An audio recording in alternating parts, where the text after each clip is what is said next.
John 14:27. Peace I leave with you, my peace I give to you. Not as the world gives, do I give to you. Do not let your heart be troubled, nor let it be afraid. Here, when we do the observation in the Bible study, here the word peace is the key theme, key concept. It's the central theme. It is repeated twice. It is the very concept that is emphasis here. And Jesus contrasted what? Two types of peace here in this very verse. His very supernatural divine peace and the world temporal superficial peace. And here, Jesus' peace, his peace is both a gift. That is, he said, I give. That is, we receive. And a command. He said, do not let your heart be troubled. That is our responsibility. His people, his believers stand on a double assurance. That is, Christ gives his peace and Christ commands us not to fear. Thus, our stability, our peace on this turbulent means when we fly, that turbulence in the air, when the aeroplane, those things, when there is commotion, conflict, when there is problem in this world, tsunami, cyclone, in a sense, in a metaphorical sense, this world is what? Filled with what? Problem. And sometimes we think what? The world is bigger than God, full of problem, conflict. Sometimes we think the world seems bigger than God. So here, our only peace, stability that we can anchor on peace is what? It will flow from our obedience and faith and trust. That is, He has promised, He has given, and He has depicted us the exemplary one life, how to anchor on the peace of God.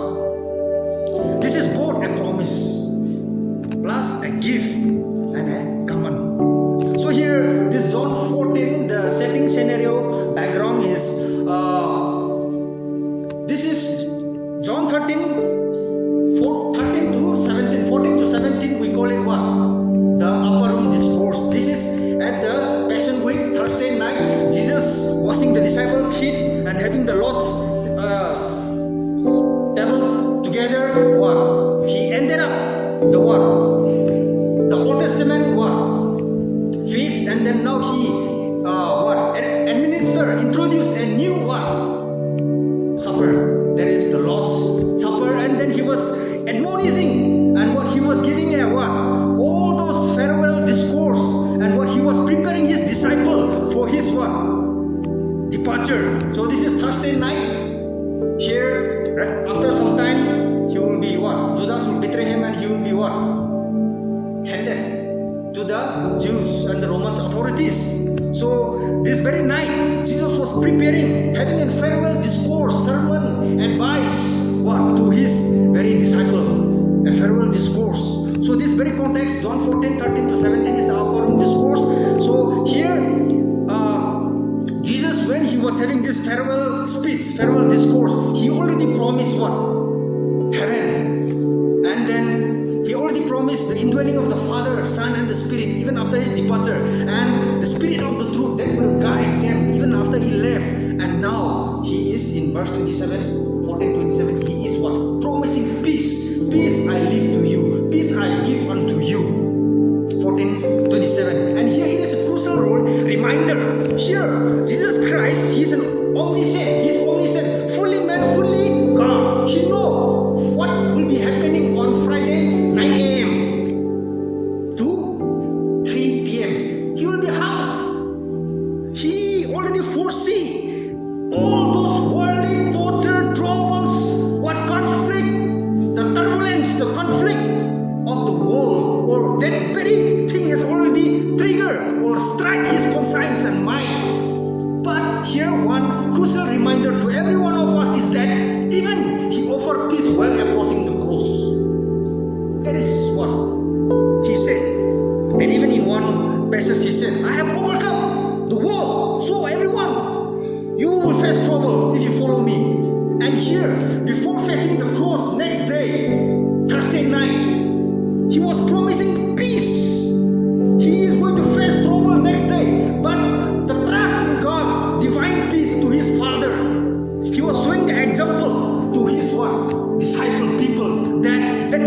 peace cannot surpass or cannot subdue or cannot what? Destroy the divine peace. Worldly problem cannot destroy the divine peace. If it is anchored, if the trust and faith is what? Rooted in God. So here we see what? A very crucial reminder. He saw us an exemplary, not only promising, he saw us how to trust God in the times of trouble. He's going to face trouble tomorrow, Friday. Gethsemane, he know how, what horrible it is going to be. After 1-2 hours he went and prayed Gethsemane. We see the sweats. So here, the validation, the proof. He spoke, he promised, and then the validation and the proof is what? Of this very peace is what? His cross establishes peace and his resurrection seal the peace. His cross establishes the peace and his resurrection seal the peace. And why peace matter? Why the world is talking about peace everywhere? And why we are discussing about peace this evening? Peace is universally what? Desired. Everybody like peace, but it is attained rarely, never lasted. Peace everywhere, we want peace. But it is attained rarely. It is never active. It is never open, and it never lasted. The worldly peace. And when we go back to history, constant war, right after what? The fall of man, starting from Bible until now, 21st century, war, broken treaties. They make an agreement. The covenant, the treaties is broken, countries to countries, continent to continent. What? In international level, national level, state level, district level, clan level, community level, family level, relatives level, friendship level, boyfriend, girlfriend levels. So here, this peace has never been attained. It's never been what? Lasted. And in the history, there is full of what? War, full of broken treaties, broken promise, and what? Unrest. No rest. On all level, my personal life, my family life, what? My relative circle, and then what? My hometown, my district, Manipur, India, Asia, the whole world. There is what? Full of what? Problem, full of what? Conflict, full of what? Atrocities, animosities, and full of misunderstanding. There is never peace in all the level, personal level to global level. Peace is unstable and temporary. And the Bible gives the reason. Humanity is at war with God. Right after the fall, Genesis 3, we are dead in trespasses. We rebel. Humanity, the whole is rebelling against the will of God. So when God is the source of the peace, if the humanity is rebelling the what? Source of the peace, how there will be peace in the world? So Isaiah 48:22 says, there is no peace for the wicked in this wicked fallen world. There is no peace. No peace is possible until reconciliation with God. Because until unless man, humanity, this whole fallen world reconcile with God, there will never be a peace. Because peace itself is God, the God of peace, and He is the source alone. So the fundamental problem, the main problem is hostility. We are rebelling against God's will, purpose, God's glory with our fallen nature, Adam's kindred, Adam's what? Children, Adam's descendants. So the evil that is happening, what? We say evil is happening out there in the battleground, warfield, street, market. No, the evil is not in the market. Evil is not in the Kothanur. Evil is not in the drug area, prostitute area. Evil is not in the gambling area. Evil is not in the what? Phone, pornography. Or evil is not in the jail. What? Evil is in the heart. This is the problem. This is the problem. Here, the fundamental problem which rebel against peace of God is what? It is not what? Because of Kothanur, what? Town. It is not because of Kamnahalli, Austin town. It's not about what? Whitefield. It's not about Mandali. It's not about Kohima. It's not about Dimapur. All the bad thing, evil thing that is happening, it is from here.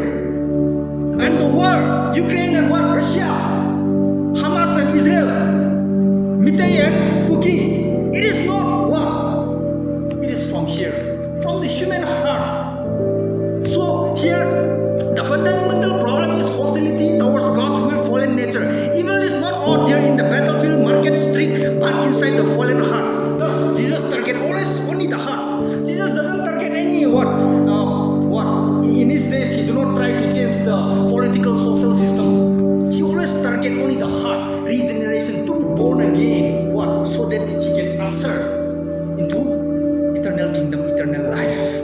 So the problem, the fundamental problem that reveal or that what always what contrast against what peace of God is what it is due to what we all Adam's race has already inclined spiritually dead. We are the children of wrath. We rebel against God's will, God's glory, wickedness, as said in the Old Testament. So here in this world there is false peace, and this worldly peace here in this world, whether Christian or Muslim, Hindu, Buddhist, atheist, agnostic, number one, we talk about peace. This worldly peace. Trump always he talk about peace everywhere he go. Whether his intention may be for social economic or for some this and that, but the only see in every realm, in every arena we talk about peace. There is a concept worldly peace, but here this is what this peace of the world is characterized. Sorry, by what of this worldly peace is defined only as mere absence of trouble. See, in this world, when there is no trouble, when there is no war, when there is no conflict, then 1 minute, 2 minutes, 1 day, 2 day, 5 day, 10 day, we say peace. Only when there is no problem, when there is no conflict. So this is the definition of worldly peace, and how it is how it is sought. This worldly peace, how people try to attain this worldly peace by escapism. They try to escape the reality of life. They don't want to face the reality in their life, all the burden or all the struggles in their heart or in their family or in their life. What they try to escape from reality, and they try to distort themselves in backdoor imaginary life. And nonetheless, some people try to, like Trump, they try to attain peace by war. If we have might, power, then nobody will disturb us. We have peace. There is no Trump's strategy. Now they already changed Secretary of War. Before is defense secretary, but now that even the title is already changed, Secretary of War. So it's like he's trying to bully the whole world. Secretary of War means anytime it happen, my secretary will just order and will finish up. So some people with power, they try to maintain peace, which is just a mere worldly temporal peace which never lasts. And some people they try to attain peace by seeking worldly allurement, all the things, worldly stuff, which is never satisfied. That thing never gives peace. Some people they try to attain by that worldly allurement, worldly stuff. And some people they try to attain peace by entertainment. Entertainment means enjoyment, drugs, sex, life, everything. See, Las Vegas is the city of entertainment. Everyone, especially all the carnal-minded, non-Christian who have money, they went to Las Vegas. I have not went, but I have, watched a lot of documentaries on this one. It's, even me, I want to go. See, Las Vegas is a city of entertainment. When you go there, you will see only girls, drugs, alcohol, clubs, pubs, gambling, all the things, concert, all the things. Las Vegas is known by the world as a city of entertainment. But the thing is, city of entertainment what? There, the pleasure has no more boundary. Everything is out of the limit, out of the control. But this city of pleasure has the one thing, highest suicidal rate. In this city, per person, when we calculate, this city has the highest suicidal rate. They try to get peace by worldly pleasure, worldly entertainment, sex, drugs, alcohol, bar, dance, gambling, driving, concert. But instead of getting the peace, what? Suicide rate. They have the what? Highest suicide rate, Las Vegas. So that is what? Worldly peace. Trump, by power, I said, he make agreement with Hamas. Next day, what happened? Boom. What kind of peace? Then what? Suppose I have BMW. Next, I will buy a Rolls Royce. Next, Mercedes. You think I'll have peace? Or like I try to escape all the hardship problems in my family, the relatives. You know, acting like not knowing, not hearing, not seeing. Escapism. I will throw myself more and more. So here, people try to seek different peace, this worldly peace in different angle, different way. But it is what? Never attain. And this worldly peace in social, economic, political reform. They in political thing, social thing, what economic thing. If this BJP won, if this Congress won, or what? If this one, what? This society, or this, if this thing happened, or if this movement, or if this what was drafted, or if this was renewed, or if this was implemented, or if it was adhered strategies. But what? Peace is never in the society level, in the family level, personal level, international level, from personal level to global level. So here, and another one, when someone dies, we have a very sentimental, superficial one, phrase. That is it. Everyone, when someone dies, rest in peace, RIP, RIP. Really? Everyone, even in my, this our town WhatsApp group, everyone, even when someone, very cruel guy died, rest in peace. Drunkard died, rest in peace. What? Alcoholic died, drug addict, someone do suicide, or someone what? Rest in peace, rest in peace. Really, they are really resting in peace.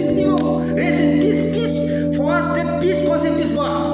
Even what? Someone, the one guy who raped 20 women and slit their throat, or like one guy who raped a young girl, or like some who feel full of what evil things in his life, and when someone dies, we will all say rest in peace, rest in peace. So this kind of sentimental what superficial idea of peace is what rampant in this world, which is very contrast to the biblical peace, divine supernatural peace. So here, the biblical fact of the worldly peace is that peace where there is no peace. Jeremiah 6, Isaiah 57, there is no peace for the wicked. Worldly peace collapses because it ignores the root problem, separation from God, the depraved heart. The world peace is counterfeit, fake, imitation, built on illusion, deception, lies, not reconciliation. There is no resolution, there is no settlement. So, in the Bible, now we come to Shalom, the word Shalom. In the Old Testament, we find the word Shalom. Now we already finished discussing the worldly peace, and now we are going to discuss the biblical peace. In the Old Testament, in the Hebrew, the word Shalom is for the word peace, meaning completeness, wholeness, welfare, prosperity, blessing, security, fullness of all that is good.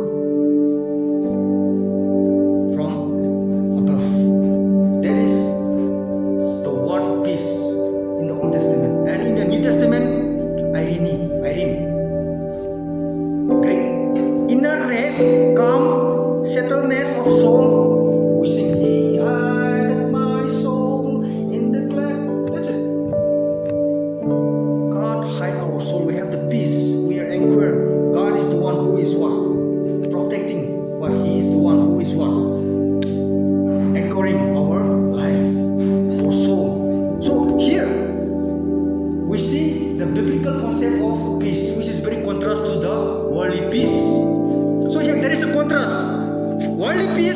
It is absence of conflict. Temporarily only when there is no war or problem.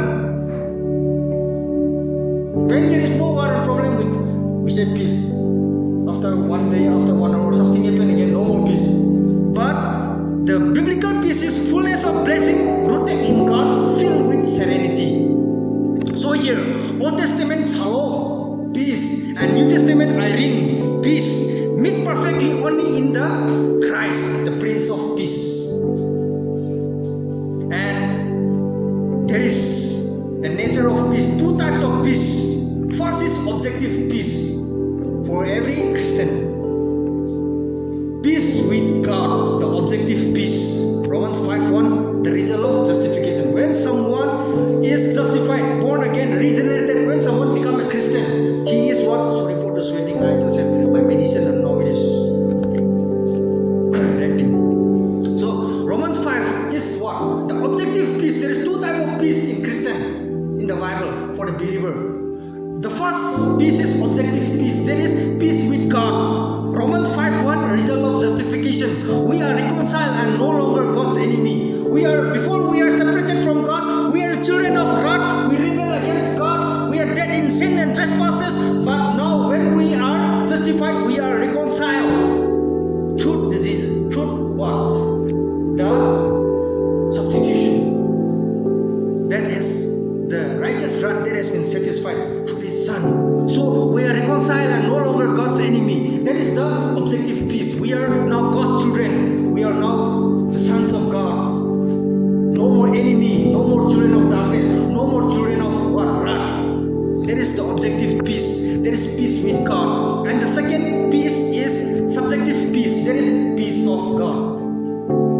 Before we already have peace with God, and when we are already having peace with God, now we are having subjective peace. There is peace of God within us. Before it is a positional one, now it is a what? Experiential one. So here, Philippians 4:7, this peace of God, subjective peace is what? The peace of God which surpasses all comprehension in all our life. God peace guiding us, what? Empowering us, what? To have a worthy walk, Christian, what? Worthy walk. So long life. So here, it guards the heart from fear and anxiety. And objective is eternal. Objective peace is what? Eternal peace with God. And subjective peace means what? Daily peace. Daily. There is daily. Peace are inseparable with realities in Christ. That objective is what? Peace with God is positional. And the other one is what? Peace in God is practical. Yet both flows from justification. One is what? In sanctification, if we are justified, we will be sanctified. And if we are sanctified, day by day, we will grow our faith and trust more and more, obedience more and more in God. Thus, peace will grow in us. There is the subjective experiential peace. So here, the source of peace is what? Jesus. He declared, and He is the source. My peace I give to you. Peace belongs to God alone. God is called the God of peace. Romans 15, 2 Thessalonians 3. True peace cannot be manufactured. We cannot make true peace. The worldly peace, the duplicate peace, right? Nobody fulfill, nobody obtain. Instead, it what? Deteriorate more and more, degrade more and more. So here, true peace is not as the world gives. Divine supernatural peace, SHALOM, EIRENE, is not as the world give. But, see, the world peace is what? Swallow, temporary, superficial, deceptive, and ignorant of eternity. But Christ's peace is eternal, unshakable, and cross-centered. So the Bible warns us against the worldly, temporal, superficial peace. There is Isaiah 57 clearly talks about that. Jeremiah 6, and in 1 Thessalonians 5:3 says the world peace. Paul said to the believers at Thessalonica, peace and what? Safety and sudden destruction. He said 1 Thessalonians 5:3. Peace, safety. You are talking about suddenly what? Destruction, problem. So what? That is the kind of worldly peace.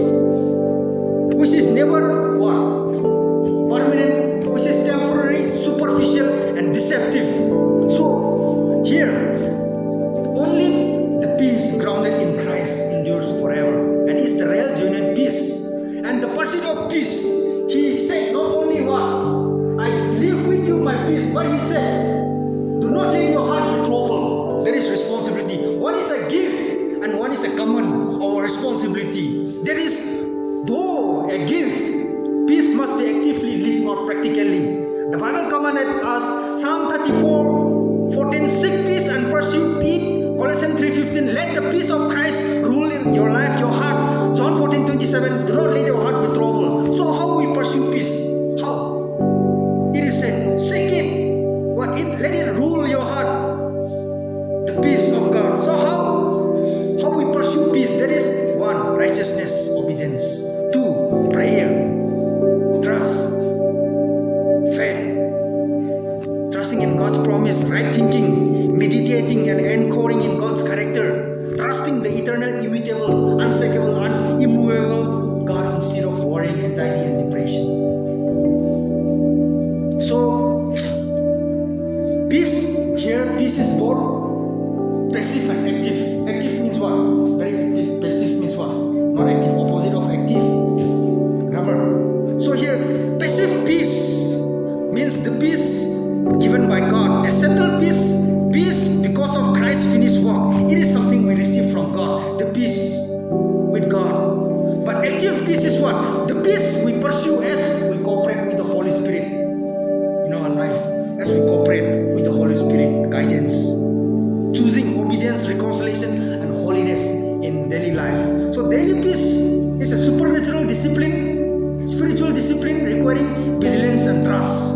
Isaiah 26:3 says, God says, you will keep him in perfect peace whose mind is stayed on you. Perfect peace. Whoever, God's people, those who have peace is what? They will always keep their mind staying on God. Divine peace actively guards the believer's hearts like a fortress garrison. Divine peace, what? It always guards. Whoever keeps their heart, their mind fixed on God, then divine peace, SHALOM, EIRENE, always guards their life. God's people life, Christian walk, Christian life. So divine peace flows what? With a perfect state. There is SHALOM, complete peace. The Muslim, they said what? Salam alaikum, walaikum salam. Shalom, what? Peace. So trust and obedience are the key here for SHALOM and EIRENE. Peace is not absence of problem, but presence of trust and obedience. As one theologian said, you have to be. Christian life is all about what? Being obedience. When we don't know where we will be or how it will end up, as one theologian said. No, even when we do not know or understand, because we have a limited mind. So Christian obedience and Christian trust and Christian faith is what? With peace, with SHALOM, trusting Him, even when we do not know how it will end up or how it will be in our Christian life. Example, Abraham called what? From Ur, a child and a Hittim, blindly he trusts. That's it. But his hope is anchored on God. So he have the word peace, no confusion. So here, lasting peace comes from abiding in God, not circumstances. Worldly peace is what? Circumstances. If something boom, no more peace. This world peace.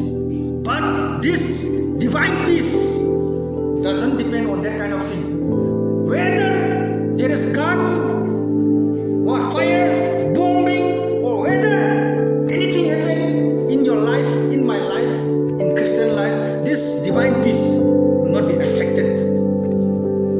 Lasting peace, divine supernatural peace comes from abiding and trusting in God, not circumstances. It is what, like a house built on the rock, not on a sand. Don't build your house on a sandy land. It's all about what? When we put our trust, when we build our house on the rock, not on the sandy shore. Whatever the wind, whatever the problem it is, we always have the supernatural divine peace, SHALOM, EIRENE, in our Christian life, Christian walk. So perfect trust produces perfect peace. And like Christ before the cross,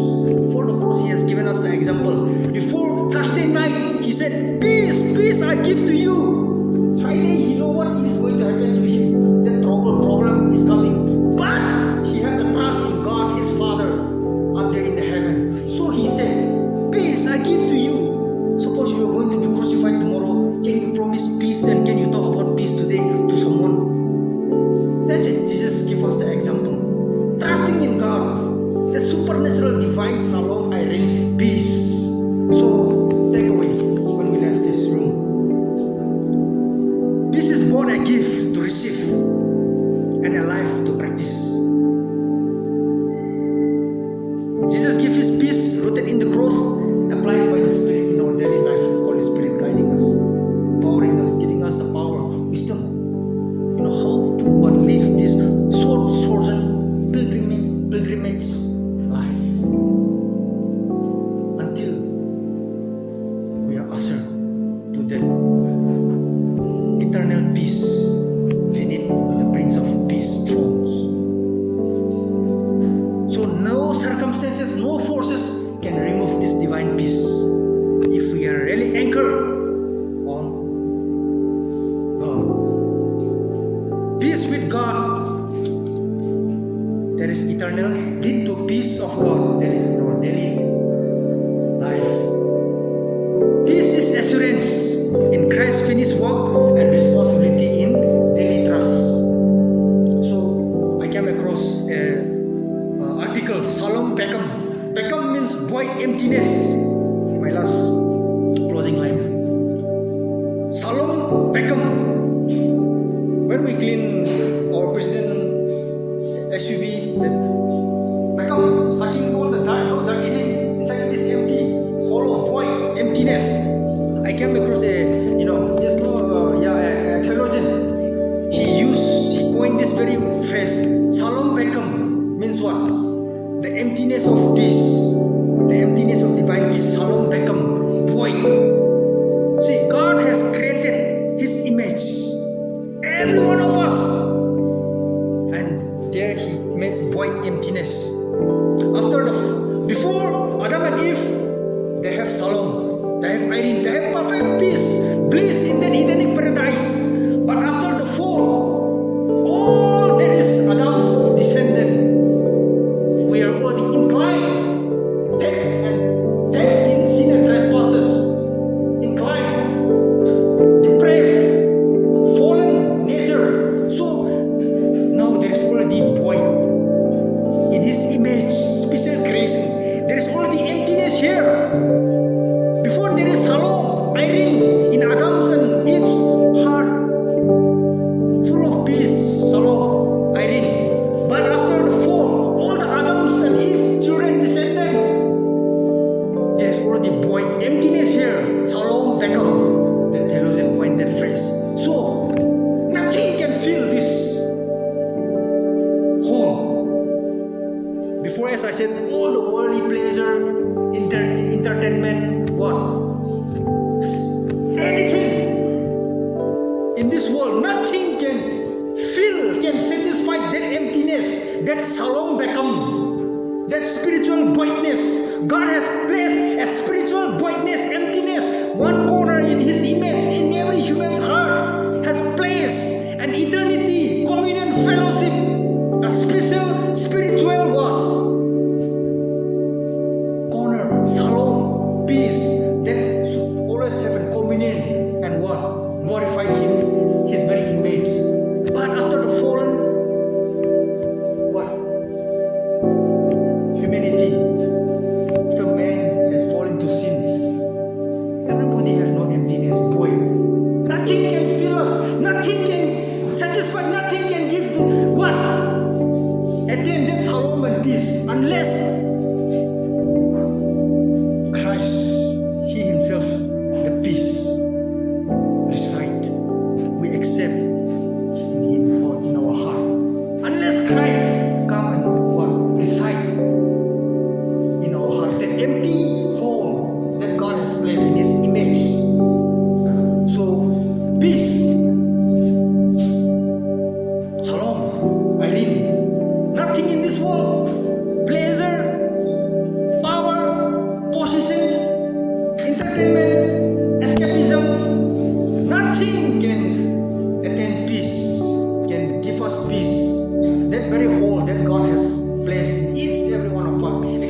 that divine shalom, divine what? Irene, Christ in one's heart. Only that one can feel and satisfied. And that is the real peace, joy, bliss. Let me close with a prayer. God grant us the serenity, the peace, the